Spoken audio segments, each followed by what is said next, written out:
While Washington continues to bicker over how the American healthcare system should operate, some tech companies are filling the gaps with what will work. This week on Techonomics, host Jason Middleton talks with a healthcare analyst and investor about how tech can pull the healthcare car out of the ditch. That conversation starts now. Hello and welcome back, and thanks for listening. As always, healthcare in this country has been and continues to be relatively a hot mess of waste, inefficiency, and frustration, and that's just the political grandstanding and bloviating that happens. Our medical records do not follow us, and that is a crippling, redundant inefficiency that big data and tech companies can help with. Data at scale, after all, is what they do.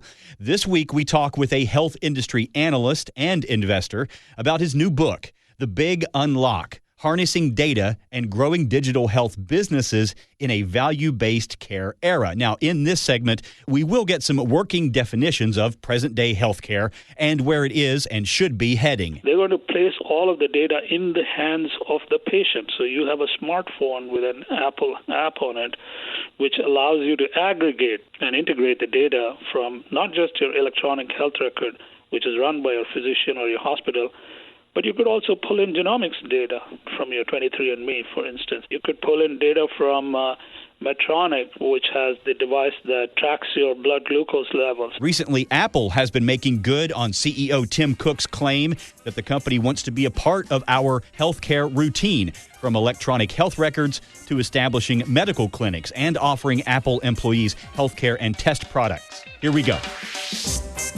Paddy Padmanabhan, and I am the CEO of Damo Consulting.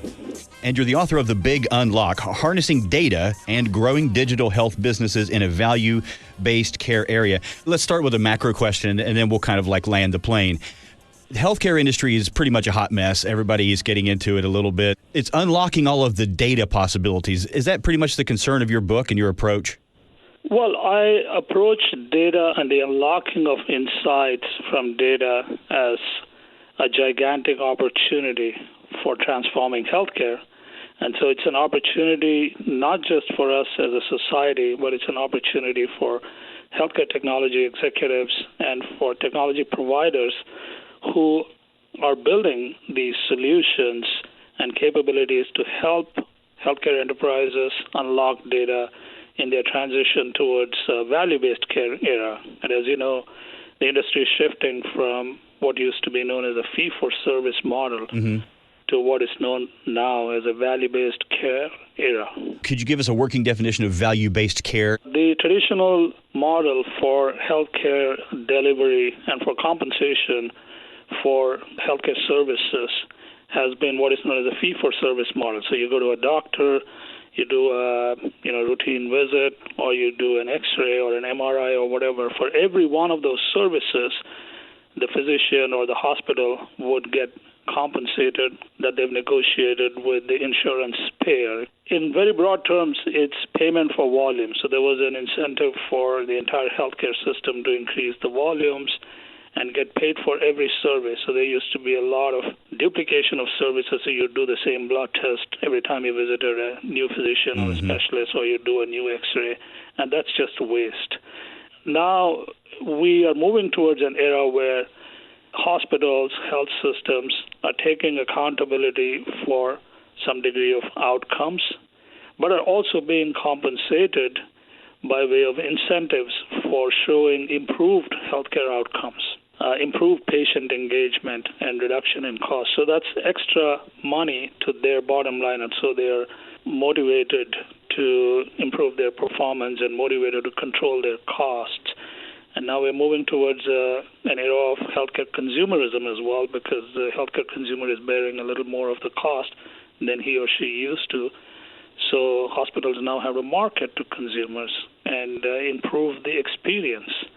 And there's an impressive, just one sentence in your book to get to set the table. In chapter 1, it's a typical 500-bed hospital today generates 50 petabytes of data. So the data we're talking about is just mountains and mountains of it. What kind of advances are you seeing? Good question. The typical hospital is generating this 40 petabytes of data every year. That's one just one piece of statistic. Wow. Fact of the matter is that gigantic amounts of data are emerging from all kinds of sources. So you have this Internet of Things movement where these smart devices are throwing off data on a constant basis. That's just creating a mountain of data that can be combined with electronic health records and patient medical records in a hospital to make more sense of their medical conditions. Now add to that genomics data. Now you can go out and get a $1,000 genomic sequencing done by some company out there, and you can then provide the results and the data to your physician, who can then combine it with your medical history and make more sense out of it. There are other data sources that are going to emerge. Your socioeconomic data. One of the big determinants of health, it's been discovered and established, is social determinants. What your income level is, where you live, what kind of access you have to transportation. In fact, they say now that your zip code could be the strongest predictor of your health over the long term than anything else, because the zip code is a proxy for so many things. Yeah, I get a little arched eyebrow when I think about zip codes and algorithms, because there is some inherent bias built into that. But I do see your point. I'd like to pull back just a little bit. Like I said, this is a B2B kind of book, but you cover everything so that any patient could really kind of understand what you're trying to drive at. And you said recently that Apple's announcement on integrating personal medical records into their health app is a fundamental shift in healthcare IT. What did you mean by that? Right. So today, most of the electronic health records are sitting inside big electronic health record systems that are run by companies like Epic and Cerner and Allscripts. Right? And these systems are proprietary systems, so there is a certain amount of, the access to it is not as open as many would want it to be. And these systems don't talk to one another. You will often hear the word interoperability, whether these systems talk to one another in very simple terms. And since these systems don't talk to one another, you as a patient are at a disadvantage, because for you to get access to all of those records in one place and available to your physician in order to make the best possible diagnosis and treatment decision that he or she could make becomes challenging. This whole Apple announcement kind of shifts the needle a little bit by placing the data in the hands. This is conceptually what they're doing. They're going to place all of the data in the hands of the patient. So you have a smartphone with an Apple app on it, which allows you to aggregate and integrate the data from not just your electronic health record, which is run by your physician or your hospital, but you could also pull in genomics data, right, from your 23andMe, for instance. You could pull in data from Medtronic, which has the device that tracks your blood glucose levels. I'm just giving examples here, and you can then think now of how many different sources you can pull the data from. So far, the architecture has not existed, and it's all in flight. It's all work in process as an industry. But Apple could potentially be the first one to make a meaningful impact by handing control to a significant degree to patients, consumers, in other words, for their own data, which I think is very, very important, because now you have access to your own data. You can then choose who you want to share it with. And that is a significant shift in terms of what you just said. Yes, it is becoming a little bit more B2C. Healthcare is actually a B2B2C, is what I call it. Healthcare is paid for by somebody, is being provided by somebody, but is being consumed by a third individual, right? It's paid for by insurance, is provided by hospital, but is being consumed by a consumer. Right. So it's a B2B2C model, really. And now you'll see more of a B2C shift, which didn't exist earlier, but the B2C shift is happening because consumers now are having to make conscious choices about how they spend their healthcare dollars, because they now have increased responsibilities for their healthcare. They have bigger co-pays, deductibles, and so on. But on the other hand, they also want more control, especially if you look at the millennial generation. They're on the smartphones all the time. They want their healthcare delivered to them at a time of their choosing. They want it as virtually as possible. I'm not asking you to endorse any one particular company, but my personal experience is with One Medical. And with Apple giving me control of my EHR and me having a One Medical account, if you're familiar with it, is that the shift you're talking about of taking ownership? This is about giving you access to all the data that is available about you, aggregating it and giving it to you in a way, shape, and form that you can then choose to share with a qualified medical professional, namely your doctor. Right. Okay. And the doctor then decides what your diagnosis is and what kind of treatment you need to go through. Having done that, then all the ongoing updates, whether let's say you're a diabetic and you're on some kind of a chronic care program, you want to see what's happening with your medical condition. You want to see it as real time as possible. It's just one example. And then you can choose to share with your family members, right? You get into Chapter 3, and I want to dive into this because you very simply put, the solution may be blockchain. Well, I don't want to say the solution may be blockchain in isolation. It's obviously in the context of certain things that you can do with the technology. The blockchain is infrastructure technology, but it's very transformative because it can really create, first of all, an immutable record of any kind of transaction. And in this case, let's say we're talking about your own health records. You can create an immutable record of your own health history and then choose to share it with whoever you want to share it because you have access to it and you have control. It addresses multiple problems. Number one, it addresses the challenges of data that is not necessarily clean or complete. And then secondly, it addresses the challenge of control and access to the data. So in that sense, from a consumer access and consumer control point of view, blockchain could be very, very transformative.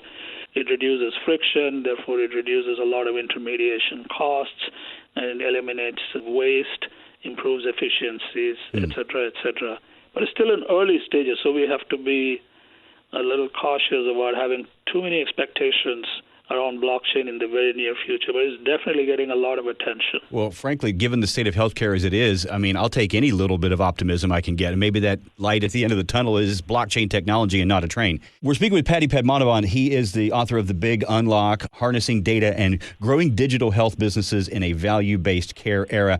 Honestly, it just seems like what you're trying to address in this book nobly is such a shifting sand industry. Where are you having to keep most of your attention these days?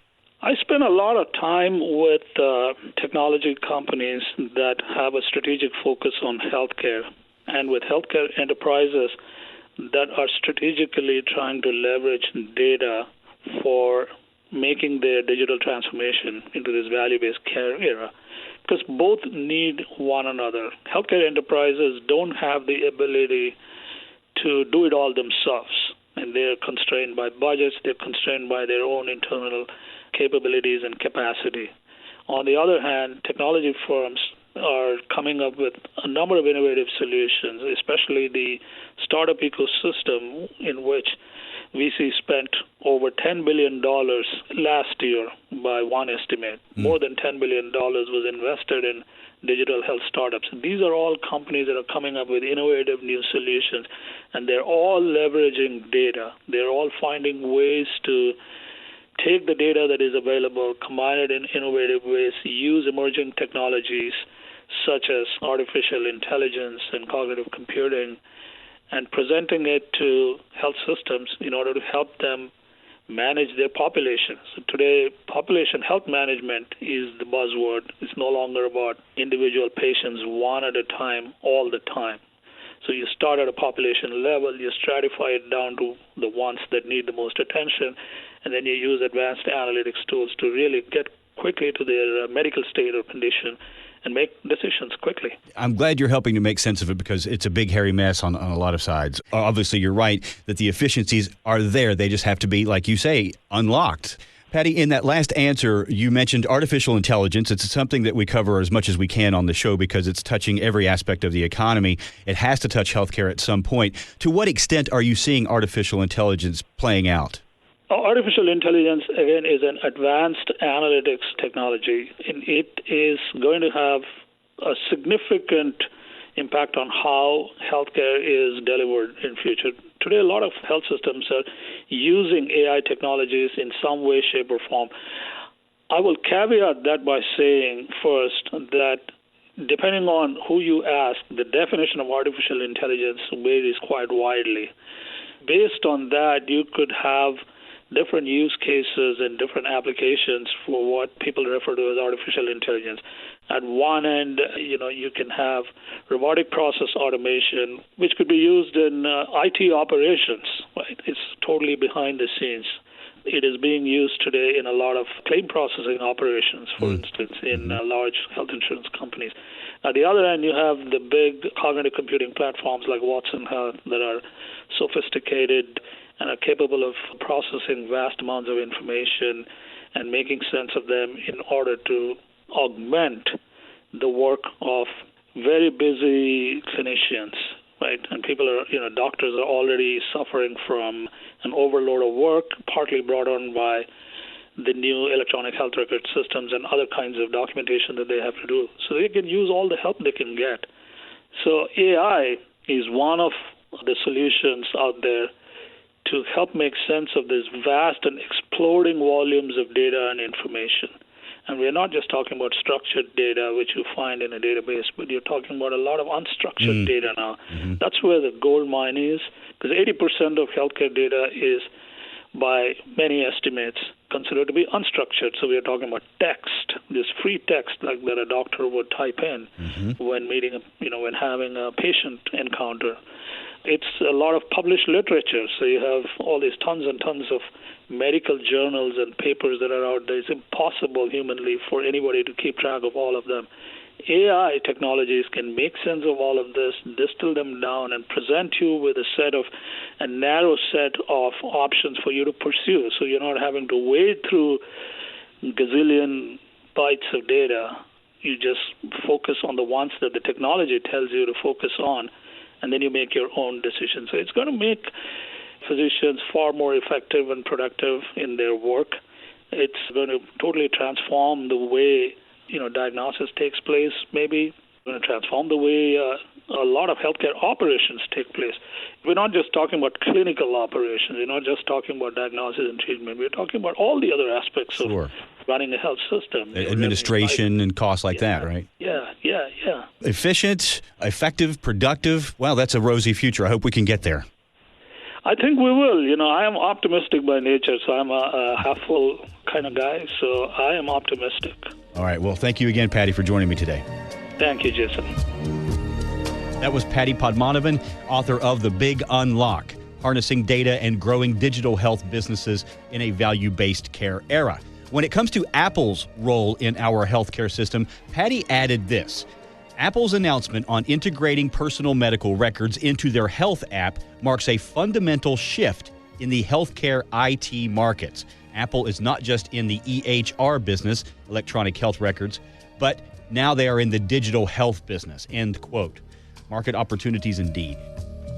For a link to his book or to Apple's plans in healthcare, our podcast library, and all of our sourcing, just check out the story that goes with this week's show. It lives at KGOradio.com.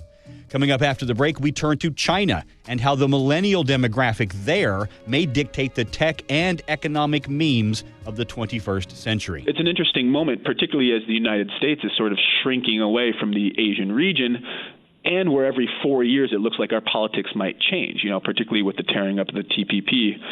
A lot of people, a lot of countries in Asia feel like they can't rely on the United States for the long term quite in the same way that they maybe used to. That's next. I'm Jason Middleton, and this is Techonomics. Please come on back.